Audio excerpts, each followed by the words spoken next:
लेटे इसलिए क्योंकि इन्हें इच्छा मृत्यु का वरदान है।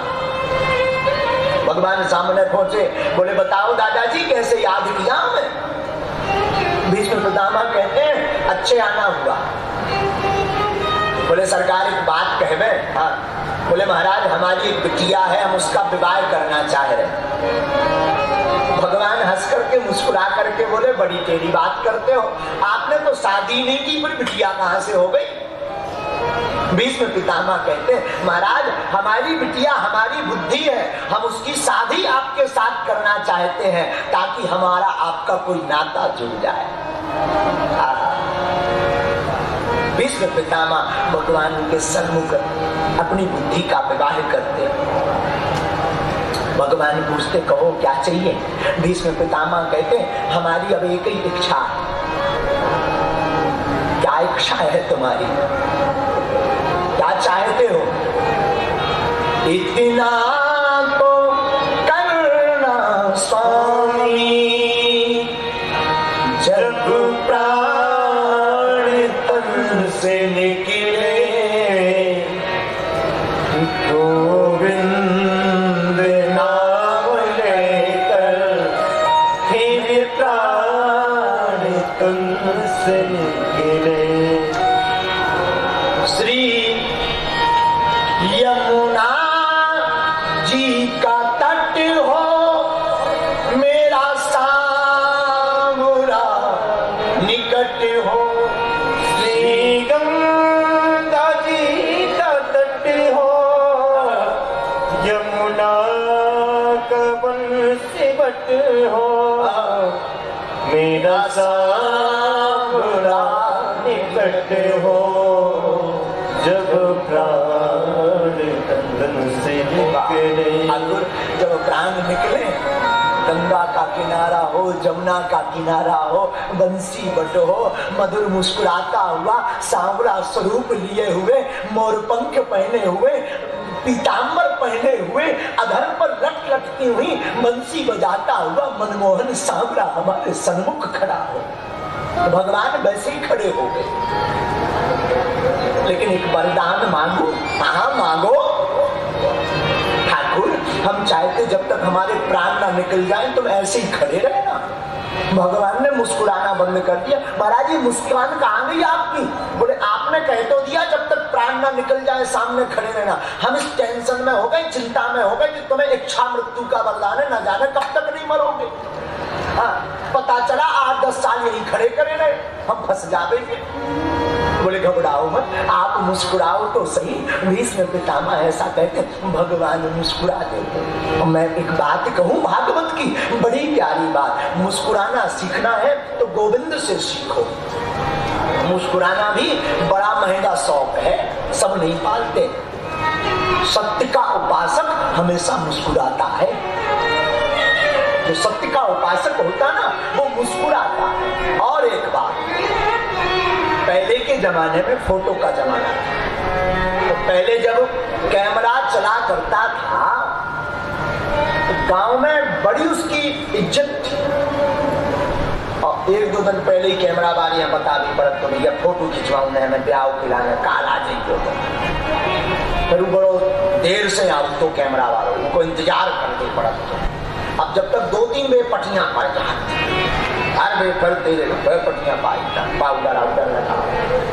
अब जब वो आता था कैमरा वाला, कैमरा लेने वाला 3 टेर को ठानो हो,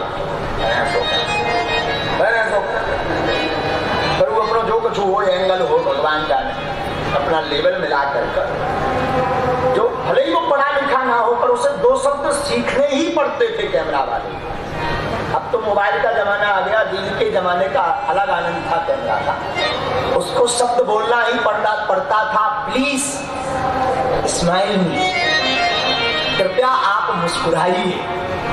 अब जहां आप अपने दांत में कारे सुने खटाक से अब भैया बड़ी बात तो ये, जब 8-10 दिन तक वो धुलने जाती थी नील, और जब धुल के आती उसका बड़ा आ गई भैया, अबे इकट्ठी नहीं भाई काला काल। फिर आए भैया अबे धुली बंद आज ना हो बैठी आए बिटिया बाल। जब वो रील से धुल करके फोटो देता, अपनी फोटो देखकर मुस्कुराते हो, बड़े खुश हो, बड़ी सुंदर फोटो है। मैं यहाँ पर एक बात कहता हूँ आपको, जब थोड़ा सा मुस्कुराने से फोटो अच्छी आ सकती है, जीवन भर मुस्कुराते रहिए, जीवन भी अच्छा। ये हमारे ठाकुर सिखाते हैं, हम नहीं, ये हमारे गोविंद सिखाते हैं। यहाँ भीष्म गीता का वर्णन है।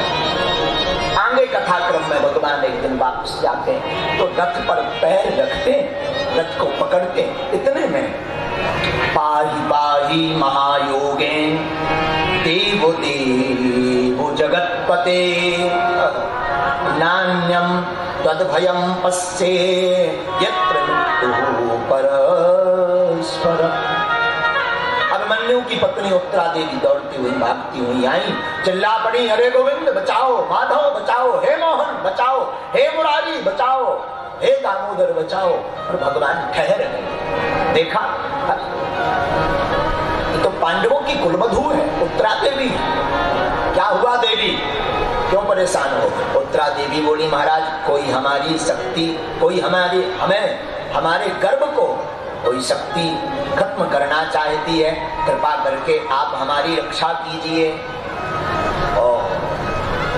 कौन शक्ति है महाराज, बताने, आप कृपा करो। देखो एक बात यहाँ पर, उत्तरा देवी ने बड़ा सुंदर काम किया, प्रारंभ में ही ठाकुर जी के चरणों को पकड़ लिया।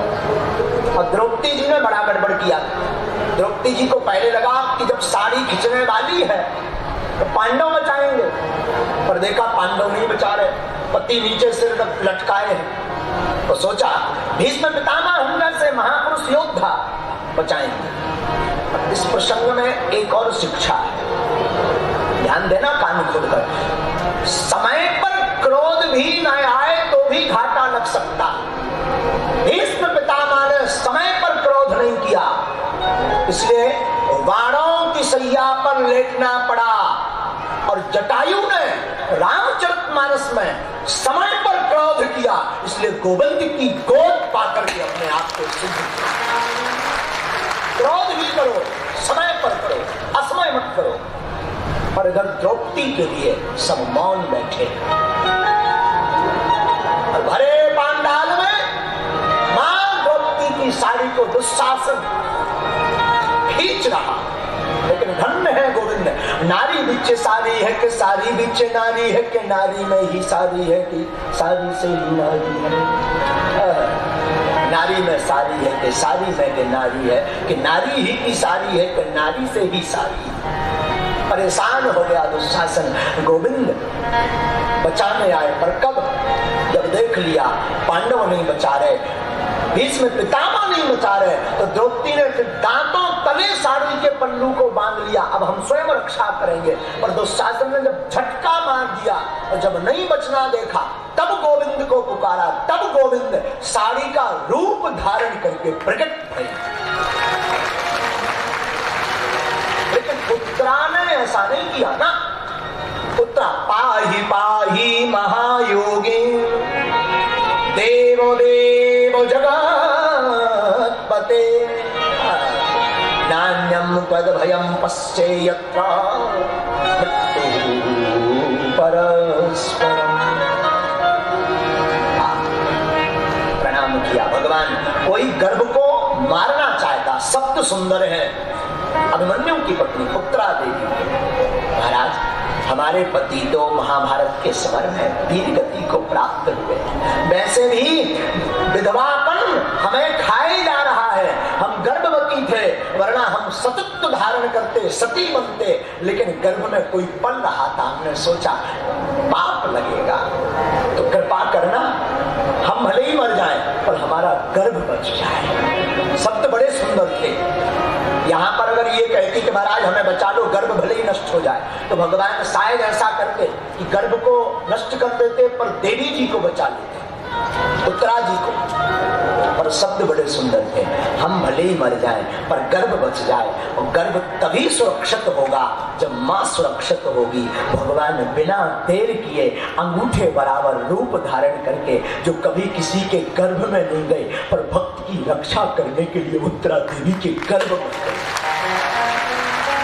कभी भगवान और धन्य है हमारे भारत की माताएं। भक्तों को तो कई माताओं ने कोख में रखा।